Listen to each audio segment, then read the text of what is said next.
ஸ்ரீ இராமாயணம் பாகம் 15. ராமரைப் பார்த்து, எம்பெருமானே, பேராற்றலும் பெருங்கருணையும் படைத்த தாங்கள் சுக்ரீவனை தேடிக்கொண்டு வருவீர்களாயின் அவனும் அவன் குலமும் ஒய்யும்.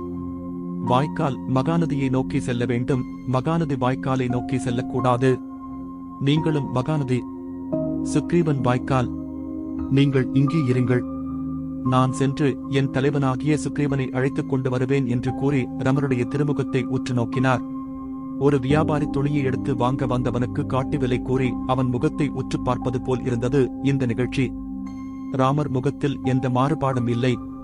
ஒரு சந்தன மரத்தை ஒடித்து ராமருக்கும் இட்டு அதில் அமர்மாறு செய்தான். இவர்கள் யார் என்று உணர முடியவில்லை என்றும் மிகவும் தகுதி வாய்ந்தவர்களை நீங்கள் யார் என்று கேட்பது முறையல்லவே என்றும் கருதினார். பெருமானே, என் தலைவனை நான் அழைத்து வருவேன்.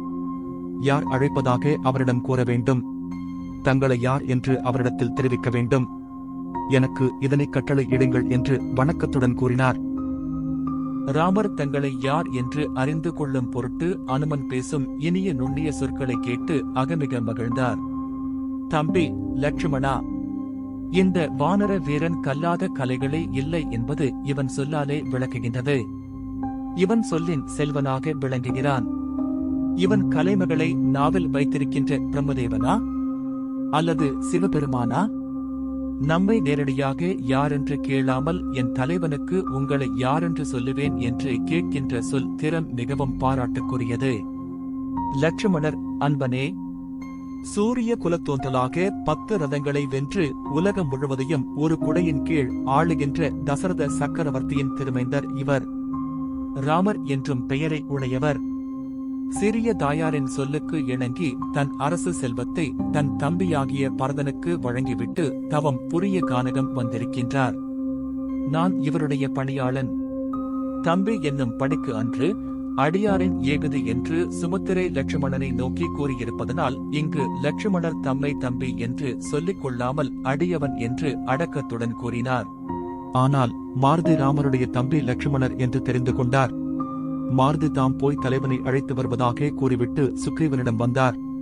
தனக்கு என்ன இடர் விளையும் என்று துடிதுடித்திருக்கின்ற சுக்ரீவனிடம் போய் வாலிக்கு காலன் வந்திருக்கின்றார் என்று கூறினார். சுக்ரீவன் வாலிக்கு அஞ்சி ஒழிந்து அங்கு வாழ்கின்றான். அவனுக்கு ராமர் வந்தார் என்று கூறினால் அவனது அச்சம் அகலாது.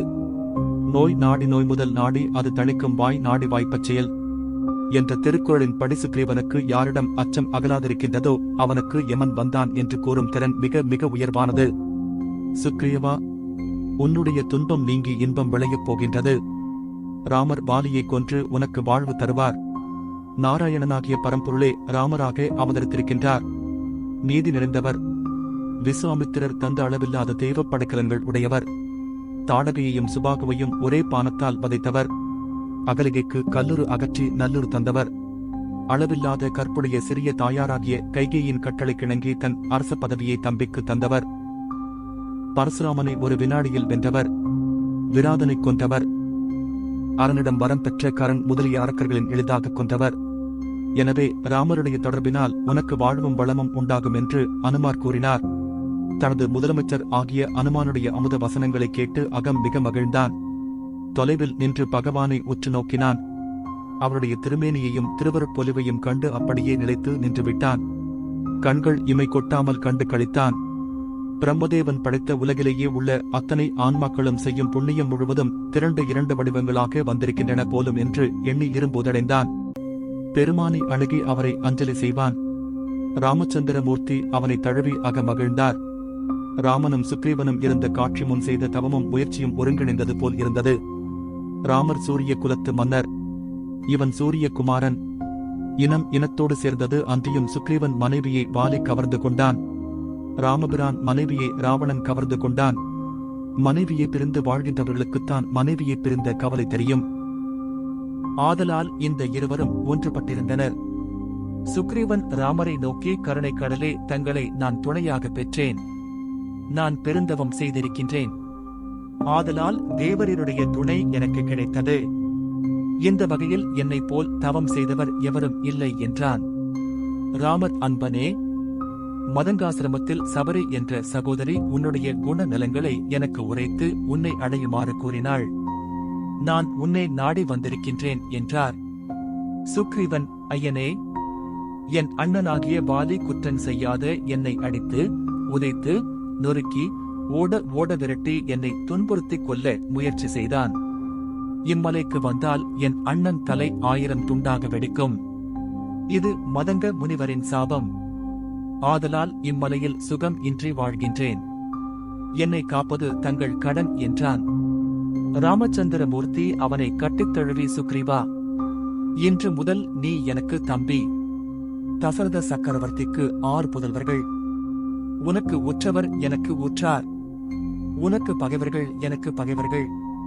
உனக்குள்ள இன்ப துன்பங்கள் எனக்கும் உள்ளனவானும்.